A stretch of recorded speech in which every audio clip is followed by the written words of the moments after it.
Emas adalah benda yang terkenal banget. Saking terkenalnya, banyak banget mitos yang nempel di benda satu ini. Mitos-mitos ini kalau kita telan bulet-bulet, bukannya untung, tapi malah jadi buntung. Kita mungkin sering dengar obrolan di warung kopi atau grup WhatsApp keluarga yang bunyinya, pokoknya emas itu pasti naik. Atau, kalau bukan antam, pasti jelek. Nah, biar nggak salah kaprah dan biar mindset investasi kita benar, kali ini kita bakal bongkar tuntas 7 mitos paling umum soal investasi emas yang perlu diluruskan. Jangan lupa like video ini, komen pendapatmu, share ke temenmu, dan subscribe channel Baiklah biar nggak ketinggalan bahasan menarik lainnya soal hal-hal yang kelihatannya biasa tapi ternyata krusial. Harga emas selalu naik, jadi pasti untung. Ini dia mitos paling legendaris. Mungkin kalian pernah dengar ada yang bilang simpen aja, harga emas nggak pernah turun. Tapi apa iya? Coba lihat grafik ini. Dalam jangka panjang, emang betul bahwa harga emas selalu naik. Tapi kalau kita zoom in ke grafik harian, bulanan, atau bahkan tahunan, harga emas itu fluktuatif, sama aja kayak instrumen investasi lain, misal saham atau obligasi.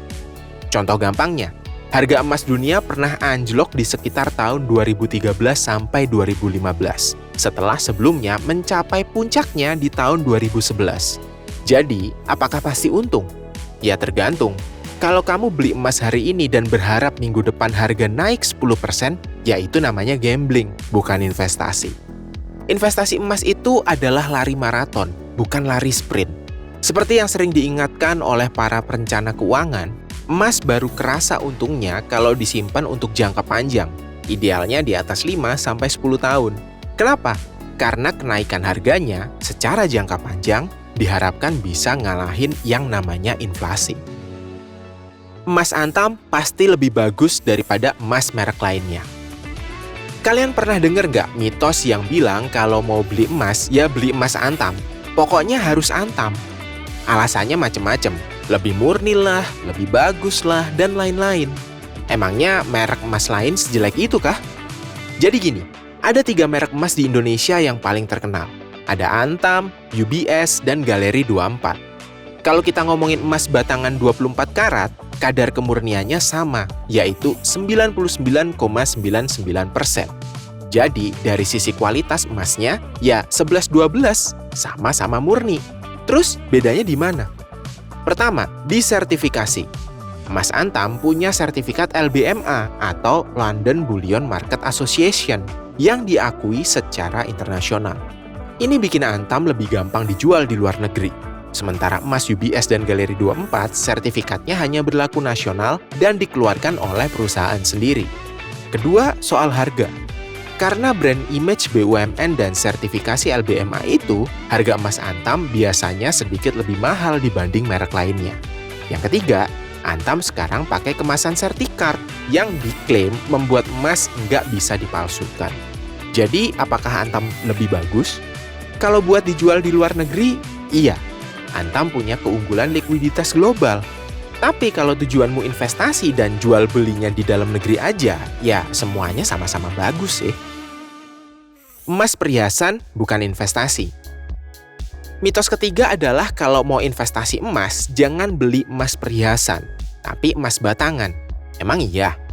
Mitos ini ada benernya, tapi nggak 100%. Gini, emas perhiasan bisa dianggap sebagai simpanan aset, tapi dia adalah instrumen investasi yang sangat tidak efisien. Kenapa? Coba deh kamu beli kalung emas hari ini. Harga yang kamu bayar itu bukan cuma harga emasnya. Kamu juga bayar biaya pembuatan, biaya desain, dan mungkin ada batu-batuannya. Nah, pas kamu mau jual lagi, misalnya besoknya, toko emas cuma akan nimbang berat emasnya dan dihargai sesuai harga buyback hari itu. Ongkos bikin, ongkos desain, ya hangus. Belum lagi ada potongan harga sekian persen. Bandingin sama emas batangan. Harga jual dan harga buyback memang ada selisih, tapi selisihnya nggak sebesar potongan di perhiasan. Jadi kesimpulannya, kalau kamu beli perhiasan, niatkan untuk dipakai, untuk fashion. Anggap aja nabung di perhiasan itu tuh bonus. Tapi kalau niat utamamu murni cari untung dari investasi, emas batangan adalah jawaban yang lebih tepat. Kalau harga emas turun, berarti investasiku rugi. Beli emas di harga 2,2 juta per gram. Bulan depannya harganya jadi 2,1 juta per gram. Langsung panik. Yah, rugi dong gua. Tenang, tarik nafas. Dalam dunia investasi ada yang namanya floating loss atau kerugian mengambang. Atau paper loss, kerugian di atas kertas. Selama kamu belum menjual emas itu, kamu belum benar-benar rugi. Kamu cuma rugi di atas kertas. Angka 2.100.000 itu cuma nunjukin nilai asetmu saat ini. Naik turun dalam jangka pendek itu wajar banget. Justru bagi investor yang strategis, harga turun itu bisa jadi kesempatan buat nyicil beli lagi. Atau bahasa kerennya, dollar cost averaging atau DCA. Ingat, kerugian atau keuntungan baru benar-benar jadi kenyataan saat kamu melakukan transaksi penjualan. Selama kamu masih memegang emas, fluktuasi itu tuh cuma dinamika pasar aja. Kalau mau mulai investasi emas, harus punya modal yang besar. Mungkin buat sebagian orang, investasi emas itu harus langsung beli yang batangan 10 gram, 50 gram, atau 100 gram. Kalau kalian nggak punya duit puluhan juta, nggak usah deh ngomongin investasi emas. Ini mitos yang udah jadul banget. Sekarang investasi emas udah jauh lebih gampang dan murah. Produsen kayak Antam atau UBS sekarang jual pecahan kecil, mulai dari 0,5 gram, bahkan ada yang 0,1 gram. Revolusi terbaru adalah hadirnya tabungan emas digital. Kamu bisa nabung emas di platform-platform digital yang terdaftar dan diawasi Otoritas Jasa Keuangan atau OJK, kayak Pegadaian Digital, Peluang, atau Treasury. Di platform-platform ini, kamu bisa beli emas mulai dari Rp10.000 aja. Gila kan? Beli kopi franchise aja nggak dapet. Jadi nggak ada lagi alasan nggak punya modal. Yang penting itu bukan besarannya, tapi konsistensinya. Harga emas bisa diprediksi dengan mudah. Kita mungkin pernah mikir kalau emas jadi instrumen investasi yang gampang ditebak. Pokoknya asal negara lagi kacau, emas dah pasti naik. Faktanya, nggak segampang itu. Malah, emas adalah salah satu komoditas yang paling rumit buat diprediksi. Analis-analis top dunia aja sering salah tebak. Kenapa? Karena yang mempengaruhi harganya itu banyak banget dan kadang saling bertentangan. Ada faktor kebijakan moneter The Fed atau Bank Sentral Amerika, nilai tukar dolar Amerika, inflasi, kondisi geopolitik, sampai hukum permintaan penawaran. Ngelihat banyaknya faktor itu, masih ada yang berani bilang mudah diprediksi? Emas itu satu-satunya investasi aman. Karena julukannya safe haven, banyak yang mikir emas itu satu-satunya tempat aman buat nyimpen duit. Pokoknya semua duit tabungan dimasukin ke emas.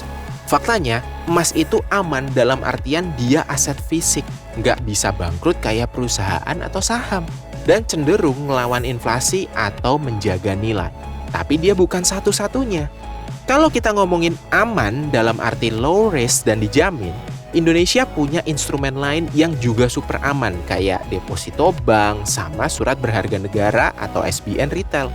Kuncinya bukan satu-satunya, tapi diversifikasi. Jangan taruh semua telur di satu keranjang.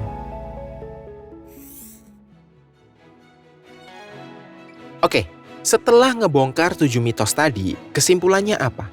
Emas itu jelek? Bukan dong. Emas itu tetap instrumen investasi yang keren banget. Dia udah teruji ribuan tahun sebagai penyimpan nilai. Poinnya adalah kita harus investasi pakai ilmu. Jangan cuma ikut-ikutan atau katanya. Pahami bahwa emas itu jangka panjang, harganya fluktuatif, dan dia adalah salah satu bagian dari portofolio investasi kamu, bukan satu-satunya. Intinya gini, kita udah sama-sama tahu kalau harga emas itu tuh nggak selalu naik dan fluktuasi jangka pendek itu tuh wajar. Jadi nggak perlu panik kalau harganya lagi turun. Terus, kamu juga nggak perlu minder karena investasi emas sekarang bisa dimulai dengan modal receh berkat tabungan emas digital. Terakhir, mau emas Antam atau UBS, kadar kemurniannya sama-sama 99,99%. Dan yang paling penting, emas itu bukan satu-satunya aset aman serta pergerakan harganya sangat sulit diprediksi karena dipengaruhi banyak faktor global. Dengan teknologi sekarang, nggak ada lagi alasan buat nggak mulai. Mau mulai dari 10.000 juga bisa.